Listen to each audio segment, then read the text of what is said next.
오늘 방송은 안 보시면 좀 아쉬울 겁니다. 네, 그래서 좀 보시는 게 좋다. 이 기사가 얼마 전에 떴어요. 전국 아파트 전세가율 23개월, 2년 만에 최고치다. 전세가율이 높아지면 어떻게 해야 할까요? 또 어떤 분이 이렇게 또 이번 주 목요일날 기대된다고 하셔서 열심히 준비해봤습니다. 전세가율을 통해서 부동산 시장의 큰 움직임을 제가 보여드릴게요. 집값이 안 좋아져서 기회라고 하니까 뭐 이상한 소리 한다 이렇게 하시는 분들도 많아졌어요. 지금 또 그거를 그냥 제 뇌피셜로 하는 건지 아니면 뭔가 근거가 있는 건지 오늘 방송을 통해서 여러분들한테 보여드리도록 하겠습니다. 서울 전세가율 최고치 8월달 기사고요. 10월달에 울산 전세가율 전국 최고, 전세값 상승세 무려 83%래요. 울산은 전국 전세가율 23개월 만에 최고, 전국 아파트 전세가율 23개월 만에 최고, 매매가 하락 영향 이렇게 돼 있네요. 서울, 울산, 충북 다 전세가율이 지금 최고치랍니다. 여기저기서 상승하던 전세가율이 11월이 되면서 2년 만에 최고치에 육박했다. 근데 여기서 잠깐 여러분들 솔직히 지금 전세가율이 뭐예요? 라고 물어보고 싶으신데 다 아는 것 같아서 지금 이렇게 아는 척하고 계신 분들 있죠? 제가 그래서 전세가율이 뭔지부터 설명을 하면서 시작을 하겠습니다. 자, 전세가율이 뭐냐면 전세가를 매매가로 나눈 겁니다. 너무 쉽죠? 전세가가 5억, 매매가가 10억이면 전세가율은 50%. 지금 우리가 전세가율이 올라간다고 했잖아요. 그러면 이 공식을 놓고 전세가율이 올라갈 수 있는 경우의 수들을 한번 따져봅시다. 언제 전세가율이 올라가게 될까? 첫 번째는 이겁니다. 자, 전세가가 이렇게 많이 올라가요. 근데 매매가가 많이 떨어지거나 매매가가 조금 떨어지거나 매매가가 가만히 멈춰 있거나 매매가가 오른다고 하더라도 전세가보다 조금 오르거나 이러면 전세가율이 올라가겠죠. 두 번째는 전세가는 가만히 있는데 매매가가 떨어질 때 전세가율이 올라갑니다. 그리고 마지막으로 전세가가 떨어지지만 그거보다 매매가가 더 많이 떨어지면 전세가율이 높아지죠. 자, 제가 이걸 왜 얘기하냐면 이 각각의 경우가 가지는 의미가 다르기 때문입니다. 똑같이 전세가율 50%다, 60%다, 70%다 하더라도 어떠한 경우에 해당되느냐에 따라서 시장을 해석하는 방식이 달라지기 때문이에요. 그래서 제가 이걸 먼저 말씀을 드린 겁니다. 이 경우들 중에 과연 현재 전세가율 상승은 어떤 경우에 해당될까? 이거를 먼저 들여다보기 시작해야 정확하게 읽을 수가 있는 겁니다. 서울을 보겠습니다. 네, 안 볼 수가 없죠. 서울의 주요 도시 전세가율입니다. 네. 제가 그렸습니다. 막대 그래프가 전세가율이고요. 빨간색 꺾은 선 그래프가 매매지수고요. 파란색 꺾은 선 그래프가 전세지수인데 제가 이걸 전환을 했습니다. 이 전세가율로 표시되게끔. 요게 붙어 있으면 전세가와 매매가의 차이가 적으니까 전세가율이 높죠. 요게 이렇게 벌어져 있으면 매매가와 전세가가 이렇게 차이가 많이 나면 전세가율이 낮아요. 요거를 직관적으로 보여드리기 위해서 전환을 좀 해봤습니다. 이 율대로. 지금 현재 상황을 한번 볼게요. 최근에 전세가율이 진짜 여기 있다가 이렇게 올라왔죠? 지금 뉴스에서 신나게 얘기하는 게 요때에서 이렇게 내려갔다가 올라와서 다시 2년 만에 최고치가 됐다 이 얘기를 하는 겁니다. 일단 첫 번째, 좀 웃기죠? 왜냐면 이렇게 긴 기간이 있는데 요거 갖고 얘기하고 있는 거라 이 말이에요, 지금. 그러니까 여러분들이 판단을 못하죠. 이 앞에 이런 부분을 모르니까. 제가 오늘 그걸 알려드릴 거라 이겁니다. 최근에 전세가율 상승은 어떤 경우에 해당되는지를 한번 볼까요? 이 매매가를 보세요. 올랐다 내렸다 다시 최근에 좀 급하게 오른 거. 근데 전세는 어때요? 줄기차게 올랐습니다. 2년 동안. 계속. 매매보다 전세가 더 많이 상승해서 전세가율이 올라간 거예요. 서울은. 그러면 이제 앞을 한번 볼 건데요. 전세가율이 올랐던 기간이 이렇게 두 차례가 있어요. 여기 한 번 있고 여기 한 번 있죠? 나머지 기간 어때요? 전세가율이 쭉 떨어지고 이때도 전세가율이 쭉 떨어집니다. 전세가율이 올라갔다라고 표현할 수 있는 기간은 1999년 1월부터 2024년 10월까지 25년간 차례로는 두 차례가 있었어요. 그럼 그때는 어땠는지를 한번 보겠습니다. 중요하니까 잘 보세요. 오늘 내용은 좀 특히 중요합니다. 짠! 요때 보면 지금하고 똑같아요. 그래서 제가 파란색 음영을 표시했습니다. 전세가 매매보다 어때요? 더 많이 올랐죠. 매매보다 전세가 더 많이 상승해서 전세가율이 상승했던 시기가 2014년부터 2016년 정도까지입니다. 그때하고 지금이 좀 비슷해요. 전세가율의 움직임이. 그리고 또 하나가 요때입니다. 이때도 매매는 요만큼 올라갔는데 전세는 더 많이 올랐어요. 그래서 전세가율이 이렇게 올라간 겁니다. 이때는 언제냐면 1999년 1월부터 2001년까지입니다. 이때는 매매보다 전세가 더 많이 상승하면서 전세가율이 올랐죠. 자, 그러면 빈 곳이 하나 있죠? 이때 전세가율이 올라가잖아요. 이때는 제가 빨간색으로 표시해놨는데 매매는 떨어지는데 전세가 올랐습니다. 그러니까 전세가율이 어떻게 올라요? 엄청 가파르게 오르죠. 빠른 속도로 이 둘이 달라붙으니까요. 이렇게 전세가율 상승의 역사가 있는 겁니다. 최근 25년 동안. 일단 이걸 알아두시고요. 이 1999년 1월부터 2024년 현재까지 전체 기간의 평균 서울의 전세가율은 55.1%입니다. 평균 선을 이렇게 쭉 그으면 이렇게 되죠. 지금은 어떠냐면 전체 기간의 평균 정도 되겠죠. 걸리잖아요. 그죠? 그리고 이때는 전세가율이 평균보다 높았던 시기고요. 이때는 전세가율이 평균보다 낮았던 시기입니다. 정리하면 현재 전세가율은 약 54% 정도 되는데 이게 2년 만에 최대치라는 거는 2022년 11월 달에 전세가율이 지금이랑 비슷했어요. 그리고 2023년 4월에 50.8%까지 떨어졌다가 2024년 11월에 53.9%로 다시 올라온 겁니다. 최근 사이클을 놓고 보면 최저치는 전세가율이 가장 낮았을 때는 이때입니다. 09년 1월 달 이때. 38%였어요, 무려. 이게 무슨 얘기냐면 매매가 10억이면 전세가 3억 8천이었어요. 그러니까 엄청나게 전세가율이 낮았던 거죠. 그리고 가장 높았던 때는 2016년 6월 달이었고요. 이때는 매매가 10억이면 전세가 무려 7억 5천이었습니다. 그리고 현재는 53%가 되는 거죠. 정리하면 이겁니다. 2년 만에 최고의 전세가율인 거지 2년 만에. 전체 기간을 놓고 보면 그냥 높지도 낮지도 않은 거예요. 지금 현재 전세가율은. 그러면 여기까지만 하면 너무 심심하잖아요. 기사 팩트체크하는 정도면 구해줘부가 아니잖아요. 제가 여러분한테 뭘 알려드릴 수 있을까 하다가 상상을 한번 해봤습니다. 재미있는 상상. 전세가율 몇 %일 때는 집 사는 게 좋다. 이런 공식이 있을까? 이런 비밀이 있을까?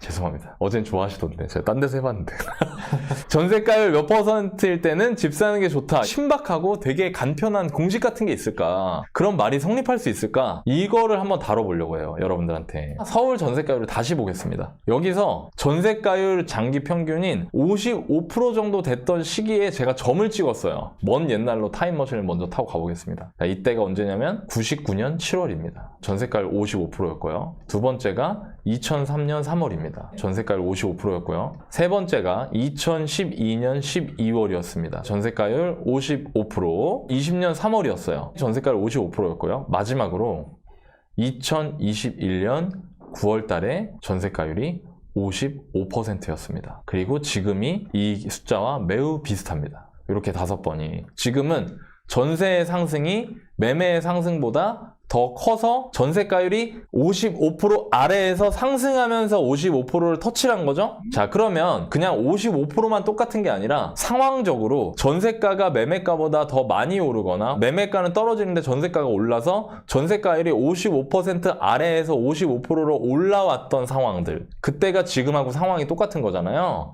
그때가 바로 이때 2012년 12월이고요. 1999년 7월입니다. 보면 전세가율이 밑에서 이렇게 위로 올라가고 있죠. 이때도 밑에서 위로 올라가고 있죠. 2012년 12월 같은 경우에는 전세가가 이렇게 많이 오르는데 매매가는 오히려 떨어졌어요. 그래서 전세 상승이 매매 상승을 압도하면서 전세가율이 올랐고요. 지금하고 똑같이 1999년 7월도 전세가 더 급하게 오르면서 전세가율이 올랐던 겁니다. 이때하고 이때가 똑같죠. 그럼 너나이님 나머지 세 군데는 어때요? 이렇게 세 군데가 있죠? 아직 남아있는 전세가 55%가. 먼저 2021년 9월 달에는 이때가 우리가 흔히 얘기하는 전고점이었어요. 전세는 오르긴 오르는데 매우 완만했죠? 근데 매매가가 팍 올랐습니다. 그러면서 전세가율이 밑으로 내려왔어요. 즉 얘는 전세가율이 55% 위에서 55% 밑으로 떨어지는 순간이었던 겁니다. 이때가.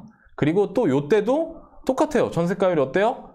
높다가 낮아지죠. 그리고 이때는 심지어 전세가가 어떻게 됐죠? 떨어졌어요. 매매가는 올랐죠. 2003년 3월도 전세가가 지지부진해졌거든요. 이때. 근데 매매가는 어때요? 계속 오르죠. 매매는 오르는데 전세가 유지가 되니까 전세가율이 55% 이상에서 55% 밑으로 빠진 겁니다. 같은 55%라도 55% 밑에서 55%로 올라가느냐 55% 위에서 55%로 내려오느냐에 따라서 좀 다르다는 거죠. 그럼 정리를 해볼게요. 전세가율이 55%였던 적은 25년간 5번이 있습니다. 현재를 빼고. 이 중에 지금과 같이 매매보다 전세가 더 크게 상승하면서 전세가율이 55% 미만에서 55% 상승한 경우는 1999년 7월과 2012년 12월 두 번이었고요. 1999년 그럼 이때 이후로 매매가가 어떻게 됐는지를 보면 되잖아요. 그러면 좀 우리가 뭔가 힌트를 얻을 수 있지 않을까요? 봤더니 1999년 7월 이후에는 무려 이때까지 2008년 9월까지 9년 동안의 매매가 상승이 있었습니다. 이게 지지난 상승장입니다. 그리고 2012년 12월 이후에는 1년 정도 하락을 지속한 후에 2014년 초부터 반등하기 시작해서 2021년 9월까지 8년간 매매가가 상승했습니다. 이게 지난 상승장입니다. 경기 불황으로 인해서 금리가 낮아지고 있죠. 시장 침체로 인해서 공급이 부족해요. 경기가 불황이니까 시장도 안 좋겠죠. 그리고 또 부동산 시장이 막 조마조마해요. 불안하니까 사람들은 매매보다는 전세를 선택하면서 전세로 수요가 쏠립니다. 그렇게 되면 전세가가 상승을 하죠. 그리고 이 전세가 상승이 결국에 이 과거 두 번의 사례를 보면 매매가가 하락하는 걸 저지시키거나 2012년처럼요. 1년 정도 떨어지다가 매매가 하락을 멈추고 2014년부터 다시 올라갔죠? 그거는 전세가가 밀어올린 겁니다. 그때. 그리고 매매를 상승시키죠. 99년처럼. 그리고 지금 상황을 보면 여러분도 오늘 뉴스 보셨죠? 네. 기준금리 또 내렸습니다. 제가 얼마 전에 금리의 방향은 정해졌다고 말씀을 드렸잖아요. 그러니까 금리가 0.25%가 또 인하가 된 거예요. 저도 사실 이번에 바로 내릴 줄은 몰랐거든요. 근데 제 생각에는 트럼프 대통령이 되면서 미국이 다시 금리를 올리거나 혹은 금리를 유지할 수 있는 가능성이 생기니까 그 전에 금리 인상을 할 수 있는 룸을 만들기 위해서 저는 좀 시급하게 내리신 게 아닐까? 라는 생각이 들었습니다. 저도 이렇게 빨리 내릴 줄은 몰랐어요. 금리가 낮아지고 있고요. 그리고 이거 올해 기사가 아니고요. 이거 작년 기사입니다. 전국 주택의 착공 물량이 반토막 났다. 자, 제가 왜 착공 물량을 보여드릴까요? 자, 작년에 착공을 안 했어요. 아파트 짓는데 2, 3년 걸린단 말이에요. 그럼 2025년, 2026년에 입주할 아파트들이 이때 짓기 시작을 했던 거예요. 근데 이게 반토막이 났습니다. 그러면은 올해는 어떻느냐? 올해도 심각합니다. 즉, 시장이 침체되고 분양시장이 안 좋으니까 분양가 내려서 싸게 팔면 되는데 분양가 내려서 싸게 팔면 본인들이 남는 게 없는 거예요. 그러니까 선별해서 하기 시작을 했습니다. 그러다 보니까 착공 물량이 반토막이 났다. 그리고 이거는 정해진 미래를 만들고 있는 거죠. 2025년, 2026년에 입주할 아파트들은 굉장히 줄어들고 있습니다. 서울만 그렇냐고요? 아니요. 지방도 그렇습니다. 제가 맨날 서울만 한다고 여러분들이 얘기를 하셔서 지방도 좀 이따 할 겁니다. 오늘 저희 썸네일에 이빨 꽉 깨물고 이 갈고 만든 오늘 자료라고 했잖아요. 제가 오늘 이따가 지방도 얘기할게요. 그러면 이런 결론이 나오는 겁니다. 여러분들은 뉴스 기사를 보시고 2년 만에 전세가율 최고치 이런 것만 보고 어떡하지 막 이럴 수 있는데 그런 건 별로 중요하지 않아요. 그게 중요한 게 아니라 전세가의 상승으로 인한 전세가율의 상승이냐가 중요한 겁니다. 전세가도 상승하고요. 그로 인해서 전세가율도 상승하는 거. 이게 훨씬 더 의미가 있는 거다. 자, 그럼 지방은 어떨까? 우리나라 제2의 도시, 제가 사랑하는 도시 부산. 부산의 전세가율을 보여드리도록 하겠습니다. 지금 상황을 또 똑같이 진단을 해볼게요. 지금 전세가율이 이렇게 높아지고 있죠? 매매는 떨어집니다. 전세는 어떻게 되죠? 떨어지다가 슬슬 멈추기 시작합니다. 얘는 떨어지던 게 멈추는데 얘는 어떻게 되는 거예요? 계속 떨어지는 거죠. 매매는 하락하는데 전세가 보합을 해서 전세가율이 올라간 겁니다. 아까 서울은 뭐라 그랬어요? 전세가가 매매가보다 더 많이 오르니까 전세가율이 올라간 거잖아요. 지방은 부산을 보여드리지만 지방 다 똑같아요. 지금 매매는 떨어지는데 전세가 떨어지던 게 먼저 멈추면서 전세가율이 상승하는 겁니다. 이건 다른 거예요. 그래서 요 현재 전세가율 상승 패턴을 봤고요. 앞에 전세가율 가지고 무슨 의미가 있나 쭉 봤더니 이건 뭔 의미가 없어. 왜냐면 서울의 전세가율 어때요? 이게 산이 있고 골이 깊고 산이 있고 막 이러잖아요. 그러니까 이게 패턴이 있어. 지방은 그냥 민자예요. 그냥 패턴이 없어요. 너나이님 그럼 이거 뭐 전세가율 뭐 지방 의미 없나요? 아니요, 그게 아니고요. 전세가율의 절대 수준이 서울에 비해서 항상 높아요. 얘는 맨날 70%잖아요. 이거 보세요. 항상 변화의 폭도 훨씬 작습니다. 서울에 비해서 되게 높고요. 절대 수준이. 근데 여기 새로운 게 있어요. 이거 보면은 어떤 게 느껴지시나요? 뭔가 다르게 느껴져야 돼요. 이 파란색이 매매가고요. 빨간색이 전세가거든요. 똑같이 생겼습니다. 매매가가 쌍둥이 형이고요. 전세가가 쌍둥이 동생이에요. 쌍둥이에요. 근데 되게 재밌는 게 뭔지 아십니까? 이 집안은 형보다 나은 동생이 있어가지고 동생이 형을 리딩하는 겁니다. 전세가의 방향대로 매매가가 이후에 따라오는 움직임을 가집니다. 오늘 제가 시간 관계상 부산만 보여드리지만 다른 도시들 대부분이 다 그려놓으면 전세가랑 매매가가 그냥 같이 움직입니다. 무슨 얘기인지 아시겠어요? 서울과 지방 도시들은 완전히 다른 패턴을 가지고 있다. 전세가율 최고치 이런 거보다요, 이런 거 의미 없어요. 일반적으로 내 집 마련하실 분들은 이거보다는 전세가의 방향이 훨씬 더 중요하다, 이렇게 말씀을 드릴 수 있을 것 같고요. 정리를 해보겠습니다. 서울 지방 나누고요. 서울은 매매가보다 전세가 상승이 더 커서 전세가율이 상승한 거예요. 똑같이 전세가율 상승이라도 다르다고 했잖아요. 케이스가 서울은 매매가보다 전세가 상승이 더 큽니다. 전세가 상승이 메인이란 얘기죠. 전세가율 장기 평균 55% 돌파를 목전에 두고 있습니다. 그리고 전세가가 올라서 전세가율이 올랐던, 그래서 55%를 터치했던 과거 사례 2번을 봤더니 99년 7월이랑 2012년 12월이었고요.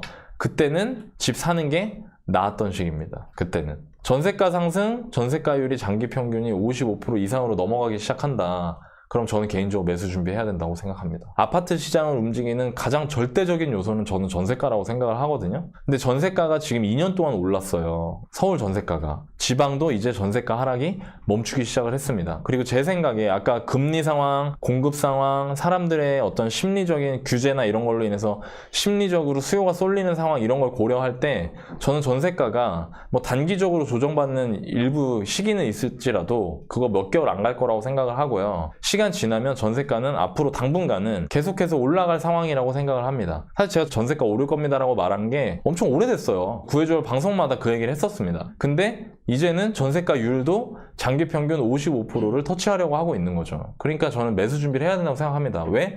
과거에 2번 다 그랬기 때문에. 뭐 너나이님 과거가 앞으로도 통하나요? 그렇게 얘기하실 수 있는데 저는 개인적으로 아파트 단지들, 개별 단지들을 볼 때 이런 생각이 들어요.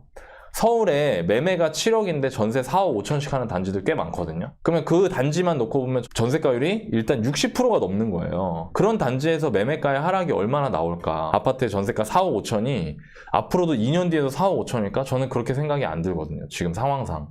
그렇기 때문에 하락이 있다고 하더라도 2012년처럼 길지 않을 수 있겠다라는 생각을 갖고 있습니다. 길게 봐서는 매수를 준비해야 되는 시기가 맞다고 생각을 해요. 그래서 제가 여러분들한테 그렇게 기회라고 얘기를 했던 겁니다. 지방은 전세가 하락이 멈추고요. 매매가 하락은 지속 중이에요. 전세가율이 상승을 한 겁니다. 전세가의 움직임과 매매가의 움직임이 거의 같은 특징을 갖고 있고요. 지방은. 하락을 멈춘 전세가가 그럼 반등한다면 어떻게 될까요? 너나이님, 지방의 전세가 다시 떨어질 수도 있지 않나요? 제가 아까 착공 물량 보여드렸잖아요. 기준금리를 보여드리고 있잖아요. 그러니까 전 지방 전세가도 더 이상 빠지기는 어렵다고 생각하고 있습니다. 개인적으로. 그리고 전세가의 수준 자체도 너무너무 싸고요. 여러분들 부산의 신축 전용 84 34평 아파트 전세가가 4억이 안 돼요. 전세 3억 5천 주면요, 부산에 있는 신축 아파트 전세를 들어갈 수가 있어요. 부산 분들이 소득이 아무리 낮아도 서울보다 그게 비싼 전세가일까? 라는 생각은 듭니다. 절대적인 기준으로 봤을 때. 그래서 역시 마찬가지로 매수를 준비해야 하는 시기가 됐다라고 생각을 하고요. 이런 큰 흐름과 위치, 너나이가 부동산 시장을 보고 있는 뷰입니다. 이게 오늘 말씀드린 내용이 제일 중요하다고 생각하고요. 제가 아무리 바빠도 이 흐름을 보는 것만큼은 놓치지 않으려고 하고 있어요. 이런 큰 흐름과 위치에서 지금 규제가 나왔잖아요. 자, 규제 나오니까 거래량 뚝뚝 떨어지면서 조정이 나와요. 그럼 기회 아니고 뭐죠, 그게? 저는 이런 뷰를 갖고 있는데 장기적으로 앞으로 전세가 계속 올라가겠구나. 근데 지금 대출 규제에 나오면서 매매를 누르고 있는 거예요. 그러면은 내 집 마련하려고 하시는 분들한테는 그게 기회잖아요. 그거를 제가 10년간의 부동산 시장 사이클 경험이 있는 사람으로서 모르는 척 하는 게 맞습니까? 네, 그거는 맞지 않다고 봐요. 이게 제가 여러분들한테 제가 이런 얘기를 하면 여러분들 중에는 어떤 분들은 좀 듣기 불편한 분도 있을지 모릅니다. 왜? 결국에는 집을 사라는 의미니까요. 근데 저는 그래도 여러분들한테 제가 유튜브 하는 그 이유를 생각하면 이거 말씀드리는 게 맞다고 생각합니다. 도대체 그놈의 집이 뭐길래 이렇게 난리들일까? 제가 유튜브 하고 4년, 5년이 지났는데도 여러분들 주변에 이런 분들이 있을 거예요. 회사 다니시는 분들은. 임원도 있고요. 중간 간부급도 있고요. 이제 뭐 실무자급도 있을 겁니다. 김상무님 고민은 뭔지 아세요? 15년 전에 내 집 마련을 했거든요. 그래서 이분은요, 올겨울 인사가 최대 고민이에요. 나 잘리진 않을까? 이런 게 고민이실걸요, 아마? 최 차장님은 뭐가 고민이냐면요, 8년 전에 내 집 마련을 하셨어요. 그래서 자녀 교육이 최대 고민입니다. 얘는 왜 이렇게 수학을 못하지? 막 이런 고민을 하고 있을 겁니다, 지금. 근데 이 대리는 어떠냐? 내 집 마련이 고민이에요. 제가 이 얘기를 왜 하냐면, 사람이 살면서 시기마다 해야 되는 고민들이 있습니다.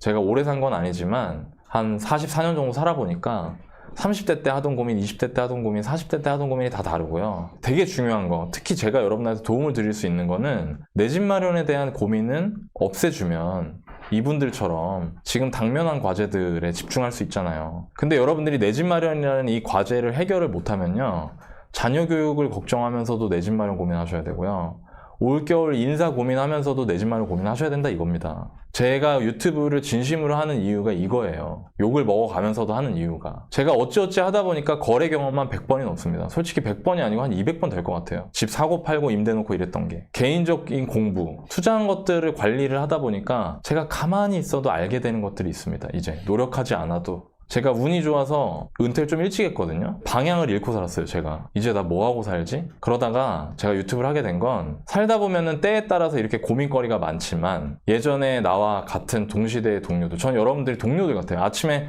가방 메고 출근하시는 분들 보면, 저도 출근하니까요. 출근할 때 이렇게 제가 운전하면서 밖에서 지하철에서 나와서 회사로 가시는 분들 보면 제 옛날 동료들 생각나고 그렇습니다. 그분들한테는 제가 그분들의 자녀 교육이나 인사평가나 이런 거에 대한 고민은 못 들어드려도 제 경험으로 운이 좋아서 잘 됐으니까 내 집 마련과 관련된 고민이라도 조금은 등대가 되어드리고 싶은 마음에, 제가 학위가 있는 전문가도 아니고 논문 써본 박사도 아니지만 부동산 거래 이렇게 하면서 10년 동안 부동산 시장 많이 보는 눈이 트였거든요. 그래서 앞으로도 제 경험을 소신 있게 나누겠습니다. 기회라고 하는 이유가 뭔지, 앞으로 5년, 10년을 내다볼 때 내가 어떤 의사결정을 해야 되는지에 대해서 좀 도움이 되는 콘텐츠가 됐으면 좋겠습니다. 오. 뿅. 네. 정말 답장을 하셨네요. 어제 새벽 3시까지 준비했다고 들었습니다. 그래서 전 퇴근해 보겠습니다. 어떻게 보면 좀 확고한 이런 또 이야기를 한다는 게 쉽지가 않은데, 그래서 좀 이렇게 지금 보시는 분들도 약간 깜짝 놀란 그런 분들도 좀 계셨던 것 같아요. 아니, 제가 왜 그러냐면 이게 오른다는 얘기가 아니에요. 근데 오해 안 해주셨으면 좋겠는 게, 제가 올 겨울 지나고 내년 봄부터 당장 오르니까 올 겨울에 꼭 사세요 이런 게 아니에요. 2012년 12월에 전세가가 오르면서 전세가를 55% 터치를 했고요. 그때도 집 산 사람은 1년 동안은 되게 힘들었을 겁니다. 집값이 1년 동안 계속 떨어졌거든요. 그리고 만약에 서울이 아니고 수도권 외곽 쪽이었으면 한 2년 떨어졌을 거예요. 근데 다만 확실한 거는 뭐냐면 5년, 10년 내다보고 내가 살 집 구하는 거는 저는 그렇게 큰 고민 안 해도 된다고 생각해요. 여러분들한테 제가 반문하고 싶어요. 여러분들 주변에 내 집 살까 말까 고민하다가 사서 후회하는 사람이 많아요? 안 사서 후회하는 사람이 많아요? 안 사서 후회하는 사람이 훨씬 많아요. 그것만으로도 사실 답은 있는 겁니다. 그리고요, 그럼 무조건 집을 막 사야 되냐? 그게 아니고요. 제가 항상 강조하잖아요. 그래서 그 잠깐 있을지 모르는 그 하락기, 내가 사고 나서 견뎌야 되는 하락기가 있을 수 있으니까 제가 뭐 하지 말라 그래요? 영끌하지 말라고 하잖아요. 영끌하지 않고 내 집 마련 하시면 여러분들 5년, 10년 뒤에는 다 아유, 내가 그때 내 집 마련 하길 잘했다라고 생각하실 겁니다. 물론 공부해야 될 게 많아요. 그 노파심에 얘기하는데, 지금 이 서울 전체 전세가율, 부산 전세가율 이런 걸 보여드리면서 내 집 마련하시기 적기라고 했지만 아무 집이나 사시면 진짜 큰일 나요. 맞아요. 지금은. 이제는. 왜냐면 지금 어떤 분이 이제 인구 얘기하셨잖아요. 그건 과거고요. 앞으로도 그렇게 될까요? 얘기하시면서 뭐 인구가 줄는데 괜찮겠네 이런 거. 근데 그게 저는 옛날에는 왜 이렇게 걱정이 많으시지라고 생각을 했다가 가만히 생각을 해보니까 저도 첫 번째 집 살 때 엄청 떨었거든요. 덜덜덜 떨었어요. 그러니까 이해가 되더라고요. 그게 공감이 돼. 충분히 그런 걱정이나 마음을 먹으실 수가 있거든요. 근데 저는 지금 유튜브라는 이 콘텐츠의 특성상 뭐 어떤 단지를 얘기하거나 지역 얘기하는 것도 저희한테는 되게 부담이에요. 왜냐면 진짜 험한 메일도 받아보고 그랬어요. 이거 하면서. 이 사람이 지금 유튜브에서 다루기에는 어려운 정보들이 있구나. 알려주기 싫거나 그래서 그런 게 아니구나. 그거를 좀 알아주시면 좋을 것 같고요. 그리고 여러분들이 공부를 반드시 좀 하셔야 되는 건 뭐냐면, 이 좋은 시기에 진짜 이상한 선택을 하시는 분들이 되게 많아요. 맞습니다. 제가 강의를 하거든요. 강의를 하면 그분들하고 온라인에서 코칭을 해요. 저희끼리만, 강의 들으신 분들끼리만. 그럼 그런 데서는 제가 막 단지 얘기도 하기도 편하고 누가 뭐라고 안 하잖아요. 근데 거기에 이제 저한테 물어보시는 분들을 보면, 아이고 왜 2015년에 저기다가 집을 사셨을까? 아유, 왜 2017년 그 좋은 시기에 저기다가 집을 사셔가지고 저렇게 고생을 하고 계실까? 막 이런 게 너무너무 많아요. 그래서 여러분들이, 뭐 큰 흐름이나 뭐 뷰나 지금 시기적인 상황 판단이나 이런 거는 제 영상, 뭐 저 말고도 훌륭한 분들 많으니까 다 참고하시고요. 다만, 소중한 내 집 마련 하실 때는 진짜 좀 깊이 공부를 해보셨으면 좋겠고 맞습니다. 이상입니다. 보면은 예전에 제 또 주변이나 이렇게 경험치로 봤을 때 집을 안 사서 후회하는 분이 상당히 많았고요. 또 하물며 집을 사신 분들은 내가 왜 그때 그 집을 샀을까? 이런 후회를 하시는 분들도 상당히 좀 주변에 많이 계셨던 네. 것 같아요. 그래서 물론 내 집 마련하는 것도 너무 중요하고 어떤 집을 사느냐도 또한 너무 중요하기 때문에 이런 부분은 좀 잘 알아보시고 공부하시고 매수를 하시기 바라겠습니다. 집을 살 때 아무 집이나 사면 안 돼요. 아무 집이나 살 거면 안 사는 게 나은 경우도 있어요. 근데 그거는 차치하더라도 제가 유튜브 이 3, 40분 정도 되는 콘텐츠에서 여러분들이 아무것도 모르겠고 내 앞이 뿌옇고 방향 한 개도 못 잡겠다. 그런 거 정도는 제가 잡아드리고 싶어서 이 말씀을 드린 겁니다. 그러니까 그런 거를 좀 참고해 주시면 좋을 것 같고요. 제가 점쟁이는 아니지만 의사결정 하시는데 좀 도움이 됐으면 좋겠습니다. 제가 지금 댓글들을 보는데 네. 오늘 유독 내 집 마련해서 감사하다는 글들이 너무 많으세요. 그렇네. 저희 강의 듣고 내 집 마련 하신 분들 계시네. 네네. 왜 안 알려주는 거예요? 좀 알려주면 안 돼요? 궁금한데? 왜냐면 좀 결과를 보고 싶거든. 왜냐면 일단 사긴 샀는데. 그지? 청약 당첨도 되시고 어떤 분들은 청약 하셔야 된다고 딱 정해드리거든요. 인제 얘기해 네네. 다. 네네. 지금 계속 나오잖아요 지금. 네. 왜 말을 안 해줘요? 왜 말을 안 하고 가면 보기만 해요? 진짜 황당하네. 마이주님, 준이님, 네. 다 뭐야? 완전 까마쿠님도 저거 하시고. 지금 사고 싶어요가 아닌 거죠? 지금 샀어요지? 내가 강의 듣고. 네. 아니 왜 말을 안 해줘요? 저 얼마나 청약 불안한 줄 알아요, 여러분들. 당첨됐어요. 네. 너무 네. 많다, 진짜. 많네요. 와 세상에 연락 엄청 많아. 연락 아니 나는 되게 불안하거든. 왜냐면 이 사람들이 내 말을 강의 때는 진짜 내가 되게 디테일하게 얘기하니까 그렇죠. 이거 여러분들 이 사람들이 내 말을 알아들은 건지 가서 내 집 마련 할 수 있는지 부동산 가서 벌벌 떠는 건 아닌지 막 이런 거 걱정 엄청 되는데 강의 듣고 광명의 신혼집도 샀습니다. 야 장난 아니야. 댓글 왜 이래. 아니 왜 말을 안 해. 가만. 네. 아니 월부 샤이월부야 뭐야. 저도 내막이 네? 듣고 내 집 마련 성공했어요. 저도 평촌에 집 샀어요. 어머나 마용성에서 많으셨네요, 강남으로 여러분. 갈아탔대요. 마영성에서 강남 갈아탔대. 그렇지 내가 그런 거 얘기해 주니까. 안 물어봐서 말 안 했대요. 가나다님. 가나다님 제가 안 빨리 물어봐야겠다 이제. 그럼 제가 물어볼게요. 네. 네네. 너무 궁금하죠. 여러분 입장 바꿔놓고 궁금한지 생각해보세요. 몰랐대요. 77님이 네. 이런 그렇지, 거 그럴 수 있어. 궁금하신지 몰랐어요. 서울부터 그랬을 것 같아요. 경기까지 다 뒤져보고 가격 비교했었대. 아, 잘했습니다. 진짜 똑똑해. 왜 이렇게 좋습니다. 똑똑해요? 네. 이분들이 무슨 강의 듣고 내 집 마련 한 거냐면은 내 집 마련 기초한 강의예요. 네네, 너나이님이 이제 강의를 하시는 부분이고요. 정규 강의죠. 3주에 네, 걸쳐서 정규 강의. 이제 거의 내 집 마련 포커스 맞춰가지고 3주 동안 거의 일주당 거의 7시, 8시간 한 번에 강의를 그렇게 하지 않으시나요? 네, 맞아요. 네, 3시간 한다고 이렇게 불러놓고 한 7시간, 8시간 강의로 아주, 때려주는, 그걸 3주 이렇게 3번 연속 이렇게 해주시는 그런 강의니까요. 그 강의, 내 집 마련 강의 듣고 집을 좀 매수하신 것 같습니다. 지금 현재 또 관심 있으신 분들은 고정 댓글 확인하시면 되겠습니다. 좋습니다. 기분 좋으세요? 좀 너무 좋아요. 힘이 나시나요? 너무 행복해, 진짜. 좋아요. 다음에는 한 새벽 4시까지 할 수 있겠네요. 5시까지 할게요. 말만 해줘.